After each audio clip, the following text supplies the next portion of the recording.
Lectura del Santo Evangelio según San Mateo, capítulo 9, versículos del 27 al 31. Vamos a ver qué nos propone nuestra Santa Madre Iglesia Católica para el día de hoy.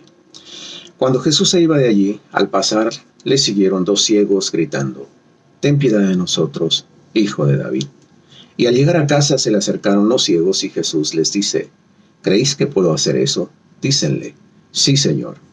Entonces les tocó los ojos diciendo: «Hágase en vosotros según vuestra fe».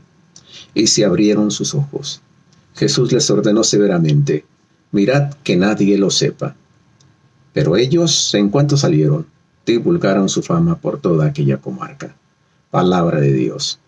Gloria a ti, Señor Jesús. Ahora vamos de nueva cuenta, versículo a versículo, y comenzamos nuevamente en el versículo 27, que dice lo siguiente: cuando Jesús se iba de allí. Para empezar, ¿dónde se encontraba Jesús? ¿De dónde partía Jesús? Bueno, Jesús se encontraba, unos versículos más atrás, nos dice que Jesús recién había sanado a la hija de Jairo, aquella muchachita a la cual le dijo Talita cum, que significa: niña, a ti te digo, levántate. Y la niña se levantó.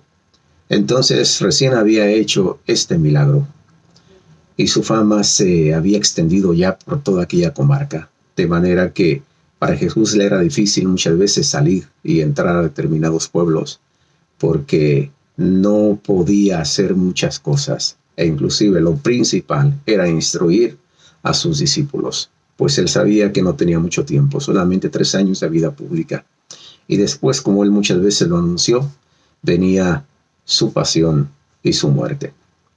Entonces, cuando Jesús se iba de allí, al pasar le siguieron dos ciegos gritando: «Ten piedad de nosotros, Hijo de David». Los ciegos, la única idea que tenían de Jesús era, como la gente lo decía, que el Mesías sería hijo de David, o sea, descendiente de David. Pero este era un título que a Jesús no le agradaba del todo. ¿Por qué? Porque él mismo les pregunta a los escribas: ¿de quién dicen que es hijo el Cristo? Y estos le dijeron: pues hijo de David, porque decían que el Mesías vendría de la descendencia de David. Pero entonces Jesús les dice: ¿cómo puede ser esto? Si el mismo David en sus escritos le dice: y dijo el Señor a mi Señor. ¿Cómo le puede llamar David mi Señor si David supuestamente es el Padre? A lo que no le pudieron contestar a Jesús esta pregunta.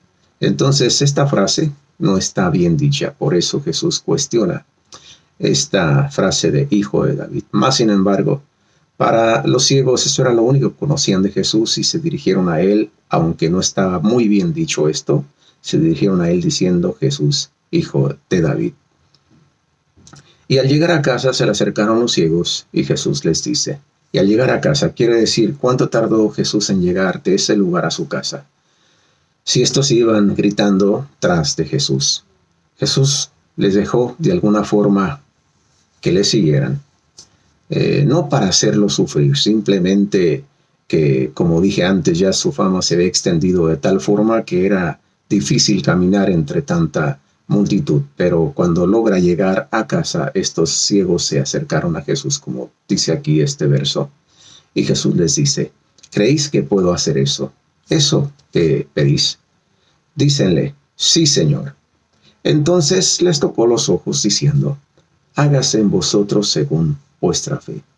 Esto es importante porque tanto tú y como yo recibimos de Dios de acuerdo a la fe que tú tienes, a la fe que yo tengo. Si no tenemos fe, aún así muchas veces el Señor obra, pero por su infinita bondad y misericordia, pues Él es Dios y hace lo que quiere. Pero es importante que tú y yo tengamos al menos un poquitito de fe, del tamaño de un granito de mostaza. Es suficiente para que el Señor pueda obrar en nosotros. Como decíamos ayer, muchas veces quizá no tenemos tanto, quizá tenemos un 10% o hasta un 5% o un 3% solamente. Pero si eso poquito que tenemos, reconociendo que no tenemos más nada y Dios lo sabe, lo ponemos en manos de Dios, Jesús entonces va a ser el 90, va a ser el 97%. Jesús lo va a hacer básicamente todo. Pero cuando lo tenemos todo y esperamos que Dios actúe, Dios no va a actuar, porque como decíamos ayer, cuando las cosas están en ti, tú las puedes cambiar. No esperes a que Dios lo haga. Dios no lo va a hacer. Entonces, por eso, hágase en vosotros según vuestra fe, les dijo a estos dos ciegos. Luego el versículo 30 dice, y se abrieron sus ojos. Jesús les ordenó severamente, mirad que nadie lo sepa. ¿Por qué les prohíbe esto? Por lo mismo que ya dijimos antes. Ya su fe se había extendido y trataba de evitar que eso siguiera extendiendo más porque se le iba a hacer más complicado en el poco tiempo que tenía para poder realizar lo que tenía que hacer, ya que vino Jesús a hacer la voluntad del Padre. Y esto era algo que le impedía realizarla como Él la hubiese querido realizar. Luego, el versículo 31, pero ellos en cuanto salieron divulgaron su fama por toda aquella comarca. Y es que es imposible callarse cuando tienes una necesidad tan grande. Y depende solamente de Dios. Cuando médicamente hablando estás desahuciado. La medicina, la ciencia no da para más. Te han desahuciado. ¿Qué te queda? ¿Qué me queda? Sino abandonarme a la bondad y misericordia de Dios. Solamente queda Dios.